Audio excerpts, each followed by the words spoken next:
주께서 친히라는 제목으로 하나님 말씀 증거하겠습니다. 오늘 이 본문은 데살로니가 전서의 마지막 부분입니다. 가장 마지막 부분이고요. 바로 이 데살로니가 전서 마지막 부분에서 바울은 자신이 극진히 사랑하고 또 보고 싶어 했던 데살로니가 교회의 성도들을 위해서 중보기도를 합니다. 그 중보기도의 가장 중요한 주제가 23절에 나타나 있습니다. 그리고 그 주제가 두 가지로 요약이 될 수 있습니다. 첫 번째는 이 사람들이 거룩해지는 것이었어요. 그리고 두 번째는 이 성도들의 영과 혼과 육이 온전하게 흠없이 보존되기를 구했습니다. 바울에게 있어서 이 두 가지 주제는 정말 중요한 주제였습니다. 그래서 특별히 이 마지막 부분에 유언과도 같은 마지막 말에 이렇게 강조했던 것이죠. 거룩한 사람이 되는 것, 특별히 온전하게 거룩하게 되는 것, 이것은 믿는 성도에게 있어서 마땅한 삶입니다. 우리가 좌충우돌할 수 있고 또 업앤다운이 있을 수 있지만 예배자의 삶은, 성도의 삶은 반드시 온전한 거룩을 향해 나아가는 줄로 믿습니다. 그리고 두 번째로 바울은 자신이 사랑했던 성도들이 온 영과 혼과 육이 온전히 보존되기를 원하였습니다. 바울의 이 기도가 참 인상적이에요. 그리고 이 기도 속에서 바울이 그 성도들을 얼마나 사랑했었는지를 우리는 알 수가 있습니다. 영과 혼과 육의 구분은 한 사람을 컴프리헨시브하게 포괄적으로 표현하는 것이죠. 신앙생활은 영과 혼을 돌보는 일이기도 하지만 동시에 우리의 육신을 소중히 여기는 것입니다. 소위 말하는 영지주의 혹은 이분법적인 사고는 영만이 중요하다, 이렇게 가르칩니다. 그러나 바울은 성도들의 영혼, 육의 강건함을 위해서 분명히 기도하고 있습니다. 특별히 데살로니가 교회가 박해와 고난을 받았죠. 많은 위협이 있었습니다. 그런 신변의 위협 속에 이들이 온전히 흠없이 보존되기를 구하였다는 것이죠.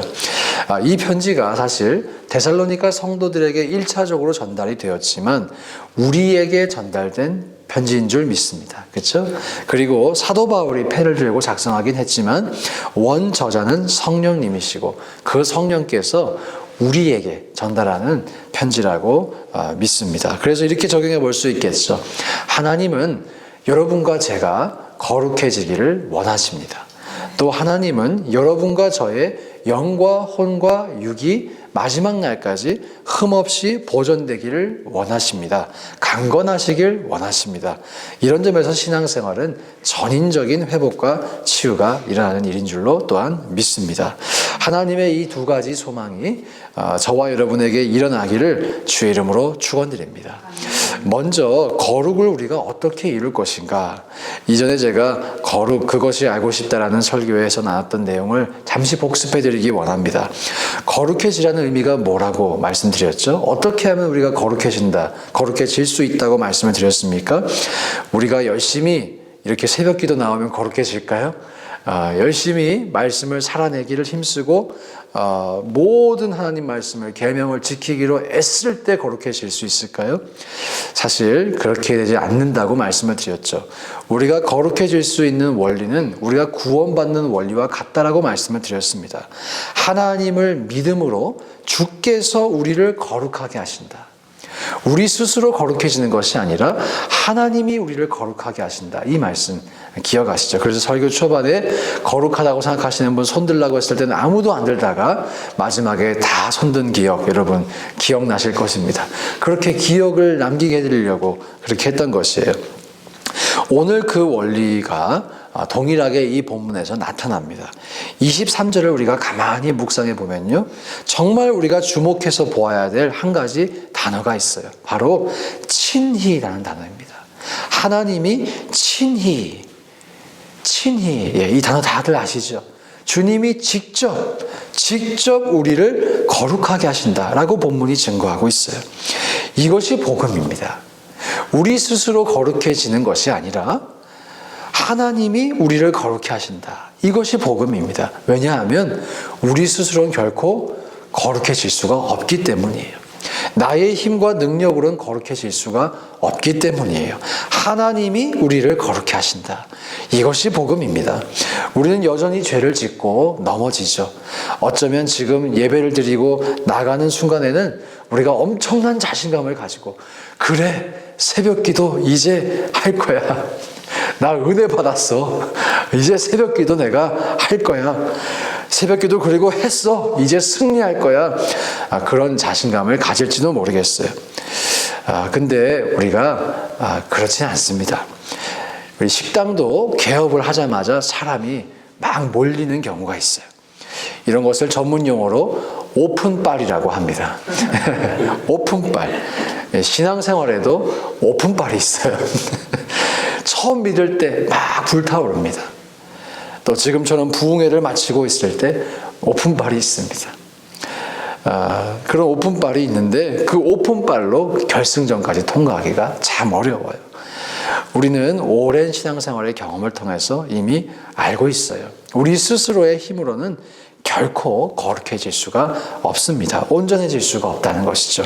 그래서 하나님이 우리를 거룩하게 해주십니다. 예수 그리스도의 보혈로 우리를 덮어주십니다.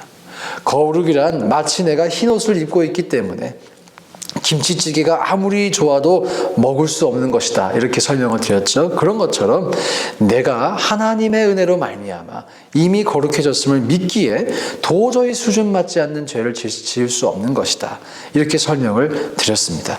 자, 오늘은 그런데 한 발짝 더 나가서, 그런데 그게 다 이해가 돼도 죄를 짓잖아요. 그게 다 이해가 되고 내가 흰옷 입고 있다는 게 받아들여지는데도 여전히 죄를 짓죠. 다 이해되는데 여전히 내가 사로잡혀 있다면 어떻게 해야 될까요? 몇 가지 중요한 말씀을 드립니다. 첫째로, 스스로를 절대로 정죄하지 마세요. 그리고 그 정죄와 함께 오는 마귀의 참소에 속지 마세요. 마귀가 우리가 믿기 원하는 그런 메시지가 있습니다. 나는 안 돼. 이런 메시지예요. 나는 거룩해질 수 없나 봐. 저 복음은 참 듣기에는 너무 좋은데 나에겐 풀어지지가 않네. 내 삶엔 적용이 안 되네. 난 여전히 죄를 짓네. 이 메시지가 마귀가 딱 좋아하는 메시지입니다. 여러분, 그것에 속지 않으시기를 원합니다. 그것을 받아들이지 않으시기를 축복합니다. 그것을 받아들이지 않는 것이 너무나 중요합니다. 왜냐하면 그것을 받아들이지 않고 나는 그래도 주님의 길을 갈 거야, 나는 그래도 성도의 삶을 살 거야 라고 하는 그 결단이 우리의 삶에 진정한 변화를 일으키기 때문이에요.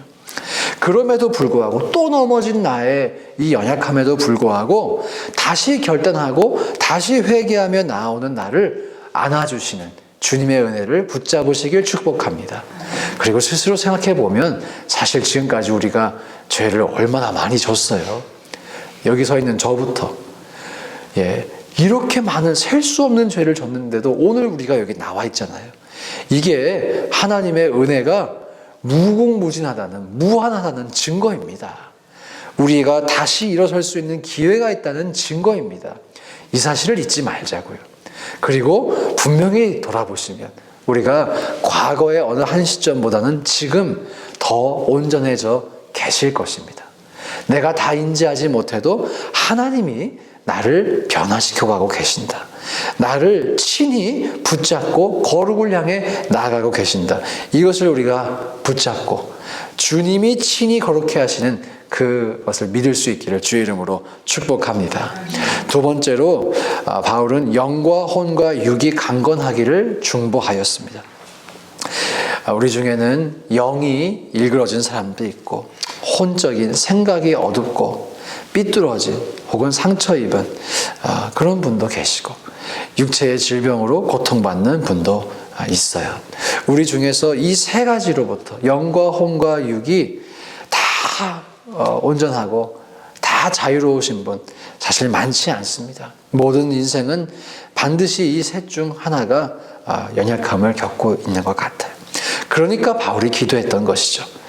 모두 다 좋고 다 평안했다면 바울이 굳이 기도하지 않았을 것입니다.